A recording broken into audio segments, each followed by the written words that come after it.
dear students. Welcome to this new lecture of mathematics. You know that we are continuing practice set 2.2. Here is a question number 2. In the given figure, line P is parallel to line Q. Line T and line S are transversals. Find measures of angle X and angle Y using the measures of angles given in the figure. See dear students, you can see in a figure clearly line P is parallel to line Q. Line T and line S are the transversals of these two parallel lines. We have given some angles, means angle 40 degree and angle 70 degree are these two angles which are given here. And we have to find out the measures of angle X and angle Y. These two angles we have to find out. For our convenience, we have considered these two angles. For finding X, we have considered angle A, and for finding Y, we have considered angle B here. They are not given in the figure, that we have considered them. So at the beginning, we are writing here, consider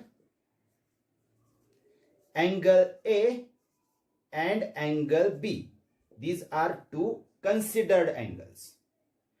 Now, if we want to find out the measure of angle X, first we have to consider angle A with angle 40 degree.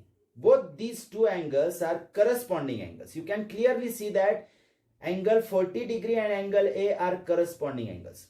And you know that corresponding angles are congruent angles.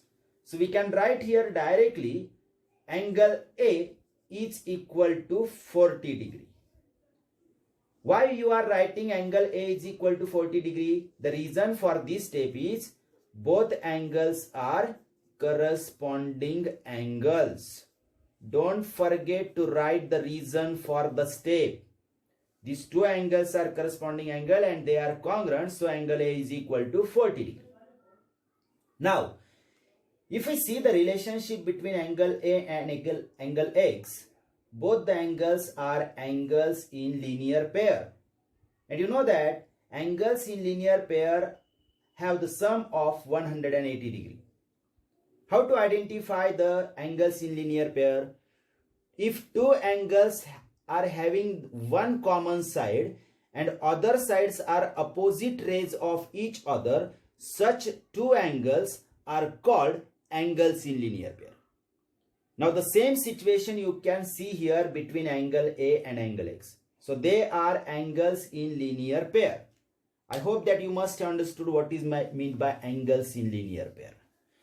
Now we can write here angle A plus angle X is equal to 180 degree. Why?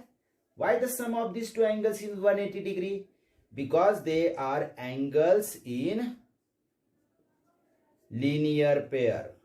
That is the reason for this step. The sum of angle A and angle X is equal to 180 degree. Reason is angles in linear pair. Now in this step, we can substitute the value of angle A. In place of angle A, we can write 40 degree plus angle X as it is equal to 180 degree also as it is. Now for finding angle X, we have to shift this 40 degree on the right hand side. Means it will be 180 minus 40. As it is plus to the left side, it will be minus on the right side. Okay. Now subtracting, we get angle X is equal to 140 degree. This subtraction is 140 degree. In this way, we get the measure of angle X. This is our first answer. Now we want to find out angle Y, measure of angle Y. For finding measure of angle Y, we should know the value of B first. And you can see that if angle B is opposite angle of 70 degree, means the measure of angle B is equal to 70 degree. Means you can write here directly angle B is equal to 70 degree because they both are opposite angles.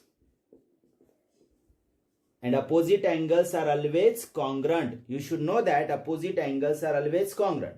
So angle B equals to 70 degree. We are going to use this value later on. Now what is the relationship between Y and B? Y and B are interior angles. These two lines are parallel, this is the transversal, and Y and B are inside the two lines, means they are interior angles. On the same side of transversal, so they are interior angles. So for that we have to write about these two lines and about this transversal.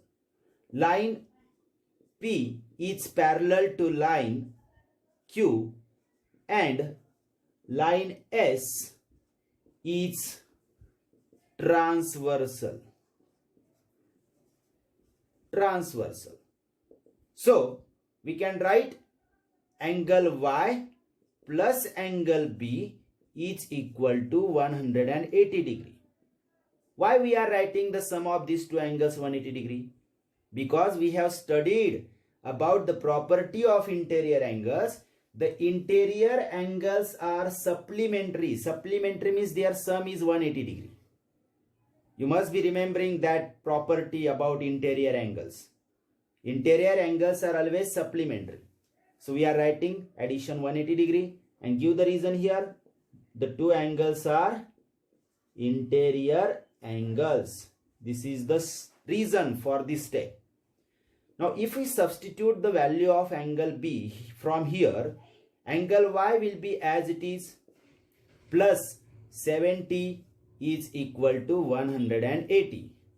Now angle Y will be as it is, and shift this plus 70 on the right hand side, we get 180 minus 70. Therefore angle Y is equal to subtraction of 180 and 70 is 110 degree. So in this way we get the measure of angle Y. I hope that you must have understood this example. If you have any problem, let us revise it again so that you can understand it. Okay. विद्यार्थी मित्रांनो, दिलेल्या आकृतीमध्ये रेषा P समांतर रेषा Q आहे. दिसतंय आपल्याला त्या आकृतीमध्ये. रेषा T व रेषा S ह्या छेदिका आहेत. दोन छेदिका आहेत. तर कोन X आणि कोन Y चं माप काढा दिलेल्या कोनांच्या मापांच्या आधारे. कोणते दोन कोन दिलेत आपल्याला? 40 अंश आणि 70 अंश दिलेले कोन आहेत आणि त्याच्या आधारे आपल्याला X आणि Y चं माप काढायचं. आपल्या सोयीसाठी आपण X च्या जवळ हा एक A कोन मानून घेतला आणि इकडे B कोन मानून घेतलाय आपण. म्हणजे A च्या आधारे आपल्याला X काढता येईल आणि B च्या आधारे Y चं माप काढता येईल. मग असं लिहून घेतलं सुरुवातीला, कोन A व कोन B मानू. समजा कोन A व कोन B आकृतीत दाखवल्याप्रमाणे मानले. मग कोन A चं माप 40 अंश असेल, कारण A हा 40 अंशाचा संगत कोन आहे. बघा, संगत कोन शिकलोत आपण. दोन रेषां समांतर रेषांची एक छेदिका असेल तर संगत कोन एकरूप असतात हे आपण शिकलो होतो. एकरूप असणं म्हणजे A चं माप सुद्धा 40 अंश असेल, कारण दोघं संगत कोन. मग इथे लिहून टाकला आपण कोन A बरोबर 40 अंश, त्याला कारण संगत कोन. आता A आणि X मधला संबंध. कोन A आणि कोन X हे रेषीय जोडीतील कोन आहेत. एक सामायिक भुजा आणि उरलेल्या भुजा विरुद्ध किरण आहेत, म्हणजे हे दोघं कोन रेषीय जोडीतले कोन आहेत. आणि रेषीय जोडीतील कोनांची बेरीज 180 अंश असते. हे जर माहित असेल आपल्याला तर आपण इथे लिहू शकतो कोन A अधिक कोन X बरोबर 180 अंश, आणि त्याला कारण द्यायचं रेषीय जोडीतील कोन. कोन A ची किंमत आपण इथे टाकून देणार. 40 अधिक कोन X बरोबर 180 अंश. ही आपली पुढची स्टेप. कोन X इकडेच ठेवला, 40 अंश इकडे अधिक आहे तो तिकडे नेला तर वजा होणार आहे. म्हणजे कोन X बरोबर 180 वजा 40. 180 मधून 40 वजा केले, उरतात 140 अंश. अशा पद्धतीने आपल्याला कोन X चं माप इथे मिळालंय 140 अंश. हे पहिलं उत्तर आहे आपलं. आता आपल्याला विचार करायचा आहे कोन Y च्या मापाचा. त्यासाठी पहिले आपण B चं माप काढून घेणार. कोन B बरोबर 70 अंश डायरेक्टली लिहू शकतो आपण, कारण हे दोन कोन विरुद्ध कोन आहेत आणि विरुद्ध कोन सुद्धा एकरूप असतात हे आपल्याला माहित पाहिजे. तर आपण B बरोबर डायरेक्ट 70 अंश लिहू शकतो आणि त्याला कारण द्यायचं विरुद्ध कोन. आता ही B ची किंमत आपल्याला वापरता येईल पुढे. त्यासाठी आपल्याला Y आणि B मध्ये काय संबंध आहे हे आपल्याला बघायला लागेल. दोन समांतर रेषांची S ही छेदिका आहे असं आपण लिहिल्यानंतर आपल्या लक्षात येतं की या दोन समांतर रेषांच्या मध्ये आणि छेदिकेच्या एकाच बाजूला येणारे y आणि b काय आहेत तर आंतरकोन आहेत. आणि आंतरकोन हे काय असतात? आंतरकोन हे पूरक असतात, म्हणजे सप्लिमेंटरी असतात. पूरक असण्याचा अर्थ दोघांची बेरीज 180 अंश. हे आपण आंतरकोनांच्या गुणधर्मामध्ये शिकलो होतो. मग आपण लिहू शकतो कोन y अधिक कोन b बरोबर 180 अंश, आणि त्याला कारण देणार की हे दोघं आंतरकोन आहेत. कोन y जसाच तसा, b ची किंमत आता आपण इथे टाकणार 70 बरोबर 180 जसाच तसा. कोन y चं माप काढण्यासाठी कोन y इकडेच ठेवला, अधिक 70 तिकडे नेला, तर आपल्याला 180 वजा 70 अशी स्टेप मिळेल. 180 मधून 70 वजा केले की वजा बाकी येते 110 अंश, म्हणजेच कोन y चं माप मिळालं आपल्याला 110 अंश. अशा पद्धतीने हे दुसरं उत्तर. कोन x चं माप आणि कोन y चं माप मिळालंय आपल्याला, आणि अशा पद्धतीने हा प्रश्न आपल्याला पूर्ण करता येतो, सोडवता येतो. समजलं असेलच तुम्हाला? ओके, अभ्यास करा. नसेल समजलं पुन्हा व्हिडिओ रिवाइंड करा, समजून घ्या, म्हणजे लक्षात राहील.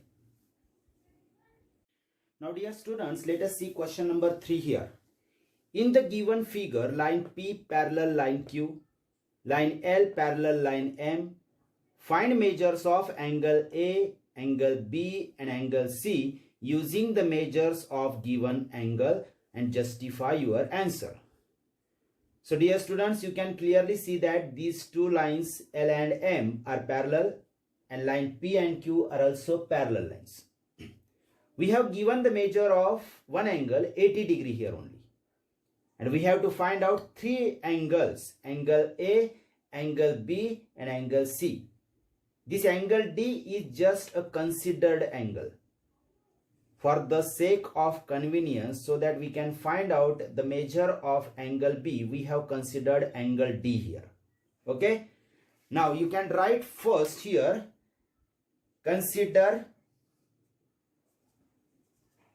angle D as shown in figure. Just like shown in figure, we are considering angle D here. But if you consider that line P and line Q are parallel lines and L is transversal, so you can clearly see that 80 degree and angle A are interior angles, and interior angles are supplementary. Using that property, we can get the measure of angle A. So first of all, we are going to write line P is parallel to line Q and line L is transversal. And on the same side of transversal, inside the two lines, these two angles are, means angle A plus 80 degree is equal to 180 degree, because these two angles are interior angles and they are supplementary, means their sum is 180 degree. So you can write here reason, interior angles. Now angle A can be kept here, and shifting this plus 80 on the right hand side, you can write here 180 minus 80. Subtraction of 180 and 80 is angle A is equal to 100 degree. In this way you get here measure of angle A.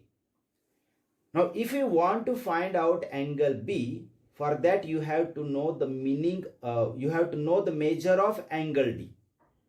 See, angle D is a corresponding angle of angle 80 degree. If these two lines are parallel and this is the transversal, so D and 80 are corresponding angles. So we can write here angle D is equal to 80 degree and give the reason here, both are corresponding angles.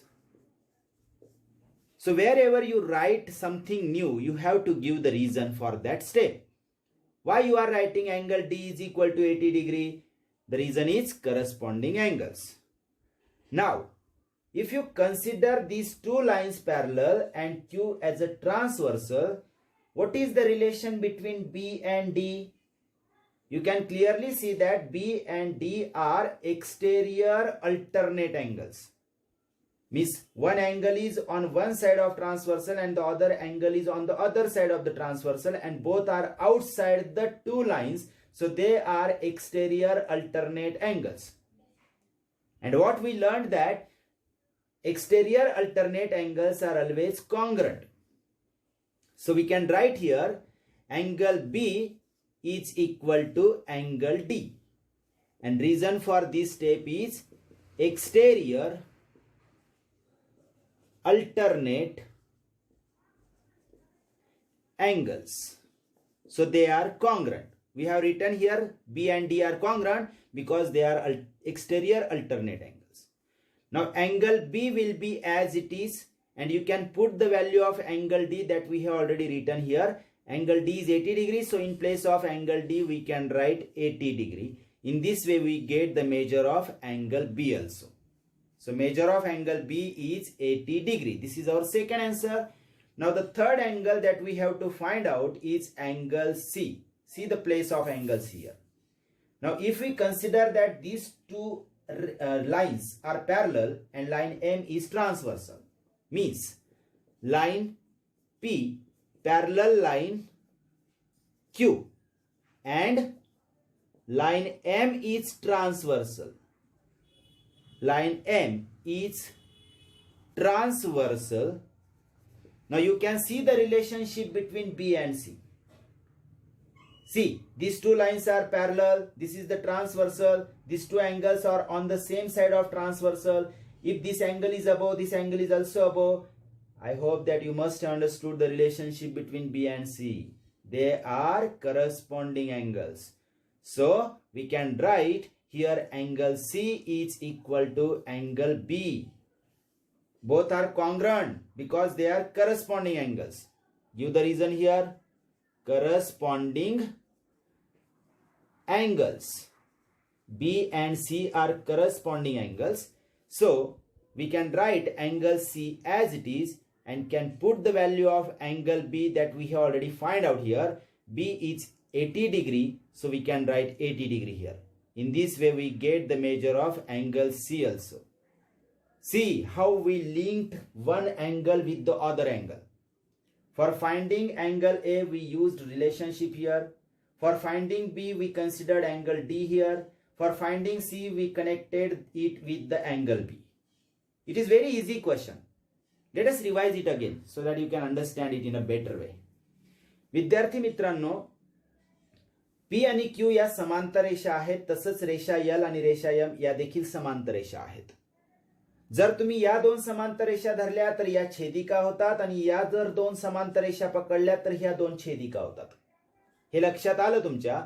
तर आता कोन A, cone B आणि कोन C चं माप काढायला सांगितलंय दिलेल्या एका कोनाच्या मापाच्या आधारे. आपल्याला एकच कोन दिलाय 80 अंशाचा आणि आपल्याला तीन कोन काढायला सांगितले A, B आणि C.